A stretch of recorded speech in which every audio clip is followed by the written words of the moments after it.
All right. I hope you're having a great Labor Day. I would talk a little bit about some other stuff that happened this weekend, but we'll probably lose focus.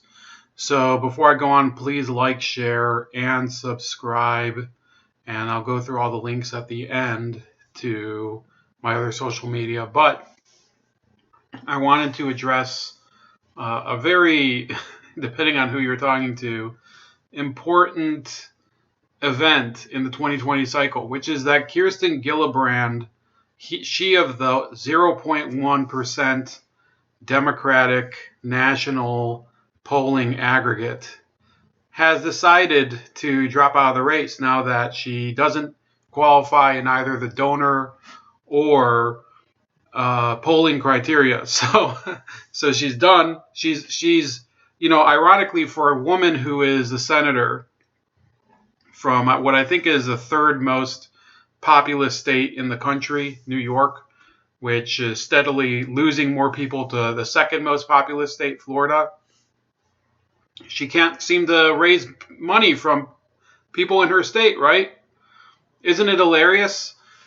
So Joan Walsh wrote this hilarious take, and you see her even, look, she even has the stupid Handmaid's Tale protester behind her. That's the symbol of Kirsten Gillibrand and her ridiculous, idiotic campaign. So we're going to talk about that. We're also going to talk a little bit about the IG report and the disappointment that you should feel about it. Although, what are you going to do? I did hear a fair explanation about it, but it still doesn't make you accept what's going on. It just makes you more angry. But I will tell you, I did write this on the Bold Like a Leopard blog. By the way, for right now, I'm not going to be writing on the hard news, simply because when you publish something on there, for whatever reason, it doesn't show up well in a lot of browsers, including mine. You can't see the photos in the browsers. So I'm going to be publishing on my own, and maybe one day they'll figure out what's going on, because it's been like that for a very long time and people get annoyed. So she had a 0.1% aggregate, and in order to give a proper tribute, The Nation magazine had Joan Walsh, who is she ran Salon for years and years, and Salon was a failing publication even during the golden age of political punditry, which was the mid-2000s and the Iraq War. And that was when Huffington Post was really growing, and when some of these other websites, I think Breitbart started to grow at the time, but never really reached its stride until later. But certainly Daily Kos, Huffington Post, all of those web pages started to really grow, while Salon continuously needed injections of cash from their publisher. So she ran the Salon into the ground, and then in 2015 she left Salon altogether and went to The Nation, although I think she might have been writing for The Nation anyway before that. And this is really the proper person to give a send-off to Kirsten Gillibrand, because Kirsten Gillibrand was always a fraud, and she just became faker in different ways as time went on. And so is Joan Walsh. Joan Walsh made her career pretending to be progressive, and Kirsten Gillibrand got elected to the House and the Senate on the false presumption that she was a centrist. Okay, so you have this convergence of fake people on the left from both sides, kind of like a fake sandwich. And you have Joan Walsh, who she published a book not long ago called "What's the Matter with White People?" And yet she's writing a tribute to one of the most superficially just fake people among the white people in the country. And she's making it sound like Kirsten Gillibrand was this amazing leader and blah, blah, blah. No. Kirsten Gillibrand, what is her signature piece of legislation? Nobody knows. Okay, I'm sure she has a better record than her predecessor, Hillary Clinton, in the Senate, because Clinton didn't really do much as a senator, aside for sponsoring a couple of symbolic bills that renamed post offices and stuff like that. Really, what people do in the Senate often is work to sell their vote. Say, oh, you need help with this? What can you do for me? That's what being in the Senate means for a lot of people, unfortunately, on both parties. You have some of these other senators, Graham, Ben Sass. You have people like, this clown over in Arizona that passed away last year, McCain. All they were about was doing whatever they could in order to get that sweet, sweet donor cash. And Kirsten Gillibrand is no different. And she started out, she was considered a tool of the NRA back when she was elected, and then gradually she lost her principle and became basically another gun-grabbing, hardcore liberal/progressive. And meanwhile, Joan Walsh, she started out as a decidedly left-of-center person, very, very much to the left.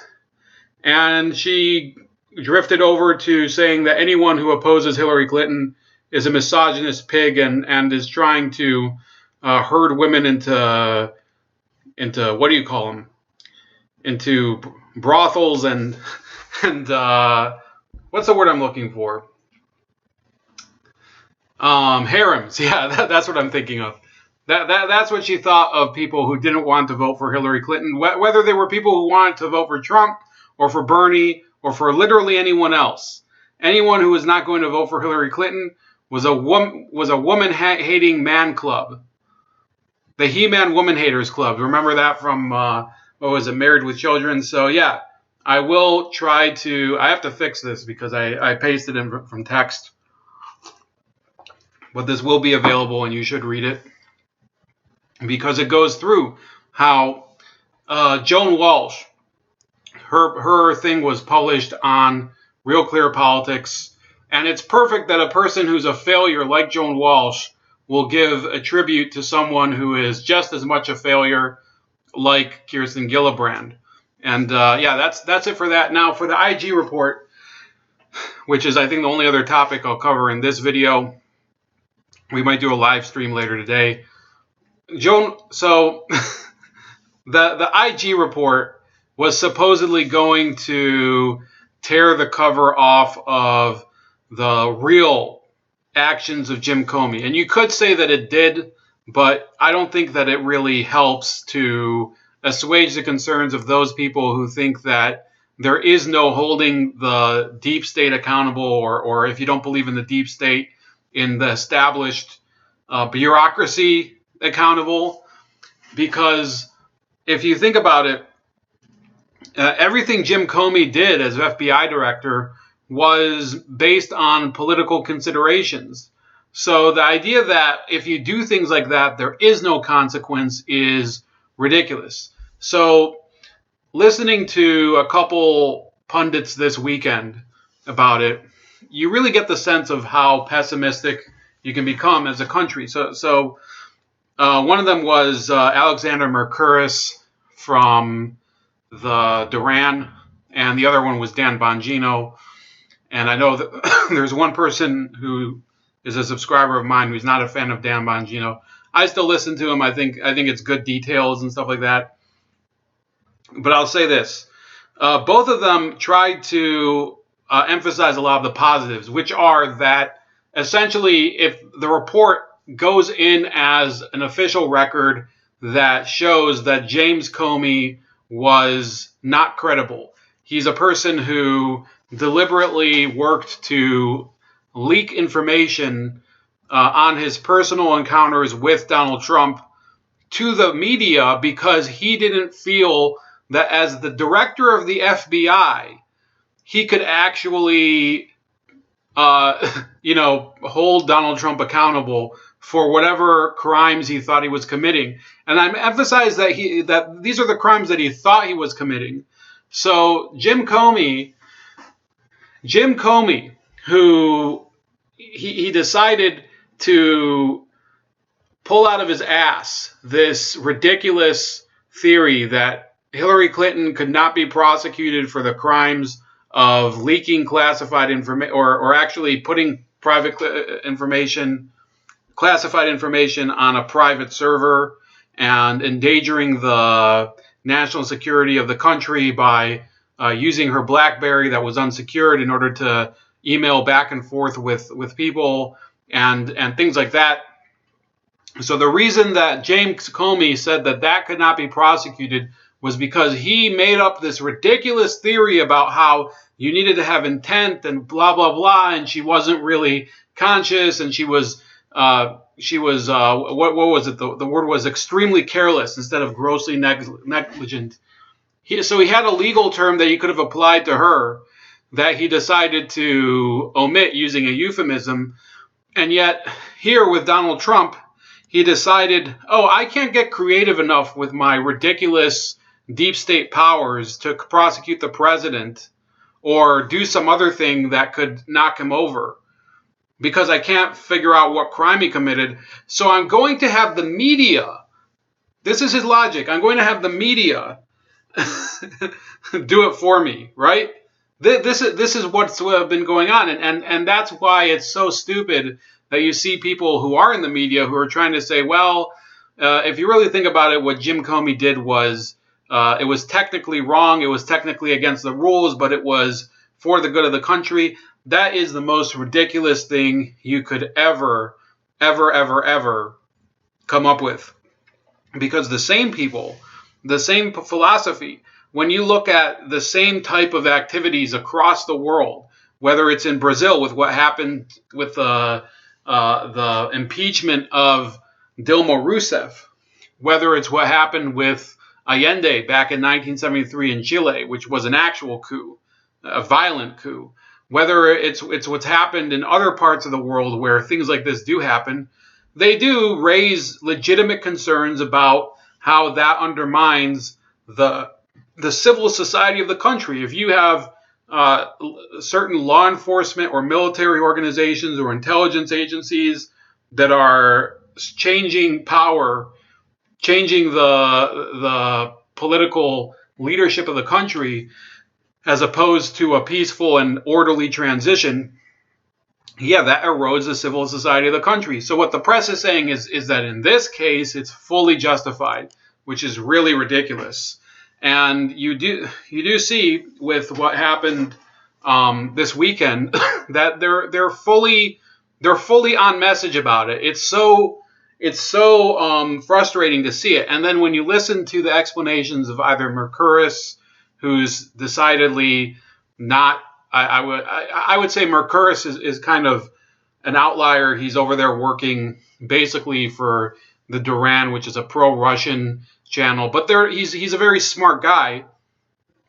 And then when you see what Dan Bongino is saying, you see how low the trust in the media has become and the trust in the justice system has become, because they're both acknowledging that there is a two-tiered system of justice. And they're both saying, well, it's pretty clear that James Comey could not have been prosecuted, even though he effectively broke some of the most cardinal rules of the agency. And actually, Bongino went through the real reason, which is that the person that James Comey leaked it to, he gave him the information before it was made classified. Then what he also did was he made sure that person had a security clearance for the FBI because he'd been a paid consultant of the FBI before as a legal advisor, I believe, legal counsel for the FBI. And then the final masterstroke, which is kind of smart, and Bongino was harping on it, was that he then retained that lawyer as his own personal counsel, thereby giving him attorney-client privilege and excluding that information, the private communications between him and that lawyer, from any subpoenas. Now, that could change if that lawyer is charged with any illegal activity that, or illegal activity that would involve Comey. But we're talking about a lot of gray areas here in terms of the law. I think, I'm not a lawyer, but I'm pretty sure if you're watching right now, or if you read through some of these, or you read through some of the analysis over there, you can see that this has been made deliberately complicated so that it's difficult to hold these people accountable. So no, I think it's extremely discouraging to see this happen with James Comey, and we're not actually seeing this on screen if you're just joining, but yeah, this is a real problem with our system, that we have people who are supposedly law enforcement who have they don't have any regard for the law. They don't have any regard for the transparency of our government, because they believe that their role is to be our overseers, right? They think that they know the public good, even though the public never chose them. Nobody voted for James Comey. He was an appointed person by President Obama. Yeah, President Obama had a right to appoint him, just like every president has the right to appoint the head of the FBI. But James Comey is not appointed with a mandate to decide what's best for the American people. He has a mandate to, oversee the investigations of criminal matters on behalf of the Justice Department, and some counterintelligence matters on behalf of the intelligence community. And that's what he was supposed to do, and that's not what he was doing. And you really see at the end of this whole process, and I don't know if this is the end, but it feels like we've reached a turning point. They were trying to make the point, both Mercouris and Bongino, in separate analyses that I listened to, that what really matters for Comey is his reputation, and that he is seen as this white knight that saves the republic. And there is something to that. People like Jim Comey, they live in this world where, yes, wealth does matter and power does matter, but in many ways, what they really want is to be able to go to these black tie balls in the Washington, D.C. area, where there's all these VIPs and who's who of the intelligence community and of various big government bureaus, and for people to look at them and say, that's the guy. That is the guy that is the guardian of this establishment, this club of people that we are a part of, the type of people that Kirsten Gillibrand likes to hang around. I'm pretty sure that Comey, for his time in Washington, I'm pretty sure he probably rubbed elbows with some of the elected officials. I don't know if it was entirely appropriate, if it did happen, but I'm assuming that there is an intersection between those two worlds, that of the big bureaucracy and that of the big elected bureaucracy, Congress. So yeah, it's not a great day for America, but it is a great day because if you really believe that theory that, that's what Comey really cares about, because effectively it dashes any hope of him being seen as an appropriate actor. Well, when you bring the IG report to Congress and he gets cross-examined on it, if he does get subpoenaed ever, or if this is reviewed in Congress, and I believe he's supposed to, the Inspector General Michael Horowitz is supposed to speak either before the House or Senate Judiciary Committee.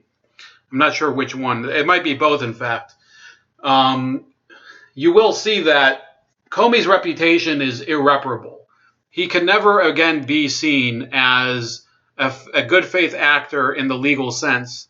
But yeah, it's possible that in some small sector of the country where people think, well, we have to do everything by hook or by crook to get people like Donald Trump convicted, or to control the system so that somebody who's a crazy person doesn't take over, which is the way they look at Donald Trump.